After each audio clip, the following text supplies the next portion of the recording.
someone else. I thought this might be someone else. There's, Oh there's man, so this many people requesting to see what's going on. yeah, this Instagram thing is not a piece of cake for anyone, man. It's just so difficult to uh, get used to that. You should have seen me and Kane Williamson the other day. It was 25 minutes. He's never used Instagram in his life. Yeah, I can imagine. I can imagine. And I think Roger Federer and Rafa Nadal the other day were like an hour trying to work out how they could talk to each other on this. Yeah, It's awesome. What's been happening? yeah, not much, Davey. Just we're under a immense strict lockdown. Yep. So been just home for the past 40, 45 days now. Uh, Yeah. sitting home doing not much actually. Just doing live chats with people who I know the best. Mate, it's been exactly the same here. It's been very challenging. Not it's bizarre. Like being told you can't play like cricket. Like if you get dropped, okay, you understand. But like to be told by the government you can't leave your house, you have to stay indoors. You got to, you know, work out how to survive. Yeah, Um, it's it's totally bizarre. But everyone's in the same situation. It's crazy. but at least I read in the news today, Australia is easing the lockdown a little bit, where you can go to restaurants, cafes, uh, and you can still go outdoors. Here we can't even go outdoors except buying groceries, which to me is a bit strange right now That's because I have crazy. no idea what to buy in groceries. No idea. I I have was no I idea. was just reading, and I apologize to all the Indian fans there, but alcohol has got a surcharge now, big time in India, and they're going to deliver to Yes. people's houses. Yeah, you It's saw what crazy. happened the first day when they opened the liquor shops here. Oh, jeez. Went crazy here, man. People were queuing up. There was about 2 kilometers, you know, uh, big queue, people waiting for people to buy alcohol. And they shut it in one day's time because I mean, it's crazy because so many people are out on the roads and there are chances people might get infected because of that. Yeah, no, exactly. And I know people who haven't traveled to India wouldn't understand that some places are a dry state, and you actually have Yeah, to yeah. apply for a certificate to actually drink alcohol. Yeah, absolutely, man. How's the family? Um, Family good? family good. How's Ritika and Samara? Yeah, Good. they're good, man. They're chilling. They're home. They're happy to have me home. So that's good. Uh, I got to spend my birthday, which was a couple of weeks back, with them at home. That's I've been, beautiful. yeah, never been around on my birthday as well with them. So finally got to stay home with them, spend some time with them, which was good. And I think that's something that a lot of people don't understand, that when you have, if you have family or not, you actually miss a lot of different things that, whether it's weddings or birthdays or even Mother's Day. This is my first time home for Mother's Day in a long time. Yeah, yeah. They're little things that we miss. Yeah, absolutely, man. Being with the family is so important. Sometimes it's hard to explain when we are out there playing that family is so important for us because when we grow up in India, it's actually like that. When we grow up, we say cricket is life, Yeah. but there's so much beyond that. Your cricket finishes when you're what 38, 39. I don't know when will you finish, but I'll certainly finish much before that. But so there's actually much more than that. When you get married, when you have family, you realize the importance of that a lot more. When you Oh, are definitely. when you're single, when you're just playing, you don't think about that much. But now being with them, spending so much time with them, I realize how important it is. And they need us more than anything else. They need our support. They need us to be around to make sure that they are comforted as well. I'm sure it's Yeah. the same with you. Yeah, you've got three beautiful daughters, and you've got a beautiful wife, and uh, I'm pretty sure it's so hard for Candice to be without you managing three kids. I know we have only one right now, and I know how difficult it is for Ritika when I'm not around.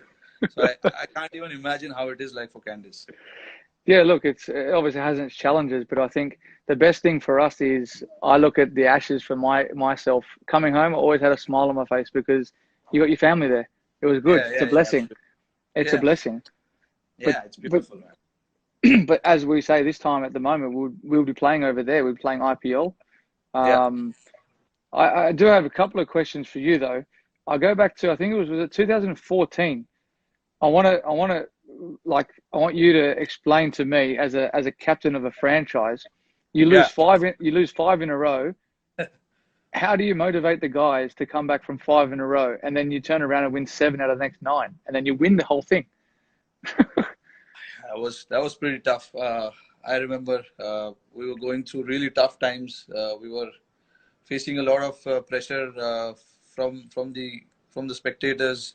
Uh, you know how people in India, especially in Mumbai, they're quite passionate about cricket over here. And then the franchisee as well. Our franchisee owners, they're quite passionate as well about the game. So there was a lot of pressure. I still remember we were in Dubai for the first 5 games, and then we had head back to India. The 5 games in Dubai, we lost all the Yep, games, and then luckily for me, I had Ponting around the team. I'm sure no better person than you to explain that to or to understand that because you know what impactful person he is when he's around the group. Uh, yeah, definitely. I was watching your the series on Amazon, the test, Yep, and he was around with you guys during the World Cup, and I could think back and start imagining how he was. He was pretty much the same. Motivating the youngsters around the guys, just feeling one of us, not the coaching staff. So he was doing the same things, and more yep, than one uh, good thing that stuck out was about Ponting was he was only going to go and talk to the younger guys. He was not worried so much about the senior players in the squad. He was trying to make sure that all the youngsters in the squad are very well, staying in that mental zone and not worrying about anything else. They yep, were keep. His idea was to make sure that the youngsters don't drift away so much. yep. I'm sure the senior guys will take care of itself, but it's the younger guys who I need to look after, and that's what he exactly did. And from once we returned to Mumbai, things changed. I remember he gave us that pep talk in Mumbai once we came to Mumbai, and everything changed around that. You know, Yeah, that's good. I think you hit the nail on the head. He's a very passionate guy, and he'll always leave it upon the senior players to understand what they do because you can't change guys who have been playing for 5 to 10 years international cricket. He's played it, he's lived it, and now he's yeah, coaching it. It's about the younger guys coming along with the experienced players to say, hey, there's always hope and belief, and that's one thing he. I think the same as with having Sachin around or whether it's I think Viru with me at Delhi, yeah, having these guys around, it's a bit of an energy boost for younger guys, and the same with you coming into a Indian cricket team with all yeah, those superstars, and I came in at the same time. Like I was like, wow, I can't believe I'm actually playing with these guys now. How do we act around these guys? What's right? What's wrong? But you're trying to establish yourself as a cricketer, and you're good enough to be there. yeah. Absolutely. I think a lot of these guys have made a great impact. Uh, on the team, whichever team they've been part of, and especially IPL. What IPL has done to all the cricketers is getting to know all these guys from various parts of the world, getting to know their culture, getting to understand what they do as a player. And for us, it's been fascinating to know all you guys. When you're playing for your country, it's a totally different ball game. But when you come here, a lot of the guys here get to learn so much from each other. Because they Yeah, watch you guys and they see you prepare yourself before the game, what you like to do, what you don't like to do, how much time you spend in the gym and things like that. So it's IPL in a way has done wonders to world cricket, not just Indian cricket, but also to many other guys, many other cricketers in the world. Oh, one thing I did notice when I came to the IPL my first time, how much cricket balls you Indian cricketers hit. like so many balls. And like I know here Yeah.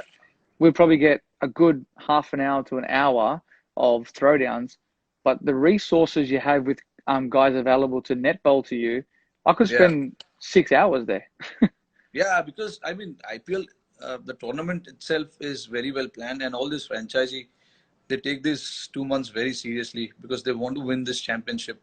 So I'm sure all the franchisee they start preparing well before the tournament starts, and that includes all these things: managing net bowlers, managing the practice facilities, getting your players to come, to the city a lot earlier than the tournament starts. So those things, I think, I don't know about Sunrisers, but Mumbai has done that pretty well in the last few years. They've gotten their players quite early, and there's a little 10 days camp that we try and held before the tournament starts. So just for the newer guys to get used to the staff, the players as well. So it's very important. Uh, I When IPL started, I played for that city, Hyderabad, but it's a different name now.